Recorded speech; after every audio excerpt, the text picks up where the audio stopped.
All right, so we're going to talk about how to make your podcast more popular. These are lessons learned from 7 years of doing this pod. And what we're also going to do with the bonus here is we're going to share how we're changing things up. Tweet at us if you like this change or if you hate these changes. So Neil, you can go ahead and kick this one off. Yeah, so the first thing that we learned is podcasting is like index. And just like your website, the more web pages you have, the more traffic you can get. But with most podcasts, once you've been doing it long enough, they only show the last 10, 20, 30 episodes or whatever it may be. Showcase all your episodes in your feed. If you showcase all your episodes, it's like content, just like on your website. The more episodes you're showcasing, the more traffic you're going to get from people searching. That's a big mistake that most new podcasts make, and it can impact your uh, views and listens quite drastically. The other thing that I would say that we've learned, and Eric can talk more about this. He has the retention numbers more than I do. Eric, what percentage of our listeners are repeat? I was going to give you the retention. Let me give you the retention graph first. Retention, sure. 85 to 90% of people will listen through our podcast. They're like 5 to 6 minutes each.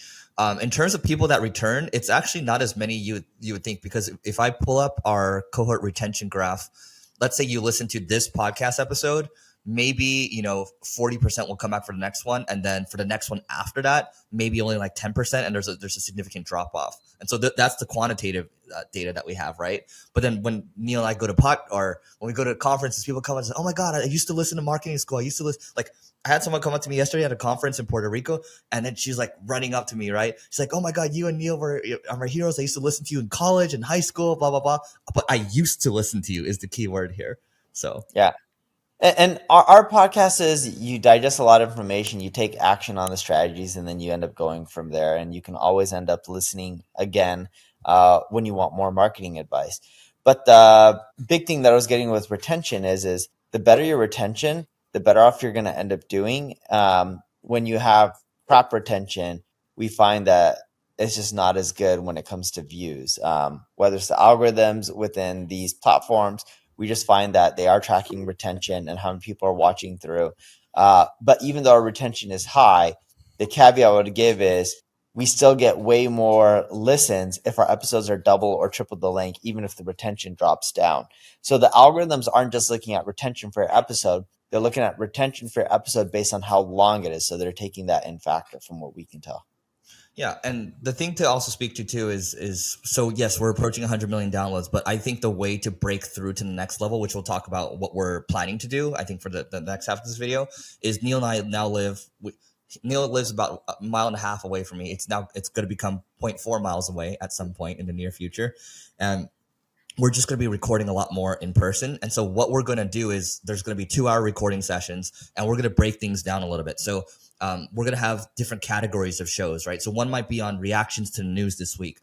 The other one might be experiments that we're running. The third one might be, trends or behind the scenes stuff we're hearing from other people, right? So we might have these different categories in that 2 hours, and the shows, instead of 7 days, might become 5 days. And so each week you have like these categories where we're reacting to stuff, giving you experiments and things like that. But each of these episodes now can be 15 to 20 minutes or so. So we're trying to go longer here. We're trying to go more in depth. And we also know that when we record in person, the videos perform a lot better for whatever reason on YouTube, because whatever you're seeing on the screen right now, people are sick and tired of watching these Zoom meetings, these talking heads, right? And sure, this is higher quality, but also like we can feed off of each other's energy. It's more fun in general. And yeah, we're aiming for higher quality, which means higher retention. Yeah, the other thing that we've learned about podcasts is similar to just SEO. If you do your keyword research and you put in keywords within your title, it makes a massive difference on listens. I don't know why people just don't do this. You can use any of the tools out there for this, but no joke, putting popular keywords in your title towards the beginning generates you way more views than if you don't have popular keywords within your title. Yep. The other thing is, go ahead. And on top of that, just having keywords but not promoting it isn't enough. Um, Similar to how you do like traditional SEO, you want to spend a lot of time with promotion. I've always talked about if you spend 20% of your time creating the content, 80% of your time promoting, you'll do much better versus just cranking out tons of content. And similar to podcasting, the thing Eric and I don't do enough, but we found it to really boost our numbers. We've done I don't know what you want to call them, but let's call it shout out for shout outs, right? In which we'll trade impressions, ad impressions. So let's say if there's another show, we'll trade 1,000 impressions for 1,000 impressions, or 100,000 impressions for 100,000 impressions, whatever the number is. And this is important because if you have a new podcast with only 1,000 impressions, you can still trade 1,000 impressions, and someone else, even if their podcast has 10 million impressions a month, they can just give you 1,000 impressions, and you shout out their episodes or their podcast within your episodes, and they shout out your podcast within their episodes. And that really helps juice your numbers and creates amazing, not just fans or subscribers, but it creates loyal ones as well. So just to speak more to the impression trades that we've done. So we've done one with Jordan Harbinger. He gets a couple million downloads a month. We did one with My First Million as well. And I think with them, we did like a 500K trade. And so you use a tool called Pod Sites. That's one. And so Pod Site with an S, it's plural.com. And I think they might have renamed it, but just search for that. You should still be able to find it. And then we also use Chartable as well. So Chartable has a conversion pixel, and we can see how it converts. And we can see how many listeners are converting over to listening to marketing school. So that's another thing. Other than that, I think it's at the end of the day, it comes down to if your ideas are good. So you think about, we talked about a couple episodes ago with YouTube, the total addressable market of your idea, the broader it is, the better, right? And I think the total addressable market also with the idea as it relates to the quality of your niche, that matters too. So whenever we talk about experiments that we're running that work really well, those tend to do a lot better than us talking about more general topics. And so that's why we want to go more in depth with these episodes, because we know they're just going to perform better. It's going to be high retention rates also on YouTube. Also, what we try to do in the beginning of these episodes is I try to lead with a hook. At the very least, it's like an okay hook.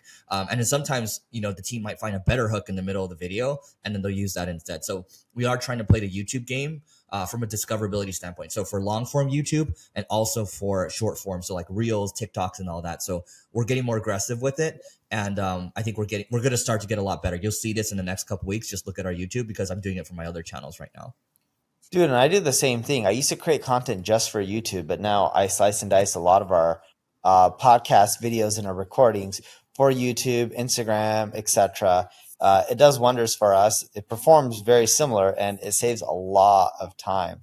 But that goes back to content repurposing, and we didn't do that at the beginning. I don't know why, but we started that years later, and we should have started that literally from day one.